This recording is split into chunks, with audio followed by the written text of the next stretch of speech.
Corinne Diacre, on est ici à Grenoble, Stade des Alpes, premier trophée de D1 féminine. Comment vous voyez ça? Vous êtes entraîneuse chez les hommes en Ligue 2.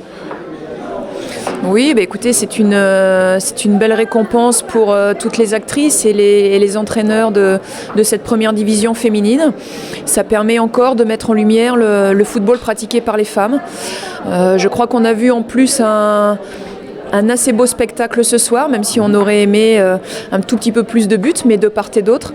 Voilà, on a passé, je pense, une belle soirée et en plus de cette consécration pour les meilleurs talents de cette première division féminine, il y a également en parallèle le rassemblement des anciennes internationales. Donc voilà, on va dire que la fédération fait les choses en grand. Oui.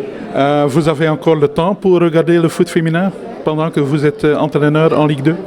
Alors de moins en moins, mais quand j'ai un peu de temps, je m'attache à ne pas couper complètement. J'essaye toujours de m'y intéresser. Alors c'est sûr que les grandes compétitions, Coupe du Monde, Jeux Olympiques, c'est plus facile à suivre. Mais dès que je peux, je regarde l'équipe de France, oui encore. Oui. Vous avez commencé à Clermont. Tout le monde était surpris. Deuxième année, vous avez presque joué la montée. Vous avez joué la montée, presque arrivé à monter aussi. Comment vous voyez le futur en Ligue 2? Écoutez, on va essayer de continuer à s'asseoir dans cette première partie de championnat, faire un peu ce que l'on a fait cette saison, être en outsider, même si les prochaines saisons ce sera un petit peu plus difficile puisqu'on sera un petit peu plus attendu. Maintenant, Clermont se doit aujourd'hui d'évoluer dans le bon sens. Donc on va essayer sur les 2-3 prochaines années à venir, d'essayer de rester dans les 8 premiers. Et de pouvoir sortir éventuellement également un ou deux joueurs avec l'ouverture de notre centre de formation au 1er juillet prochain. Et peut-être un jour vous allez être l'entraîneur en Ligue 1, c'est possible, vous pensez? Je ne sais pas, vous savez, il y a 2 ans j'avais postulé sur des clubs féminins où j'ai été refoulée. Donc là ça fait 2 saisons que je suis à Clermont, j'y suis bien. Je pense qu'il faut laisser le temps au temps. Quand Clermont m'a sollicité, je n'avais rien, j'étais au chômage. Donc on ne sait pas de quoi l'avenir est fait. Par contre, il est important aujourd'hui pour moi de continuer à bien travailler au Clermont Foot. Oui.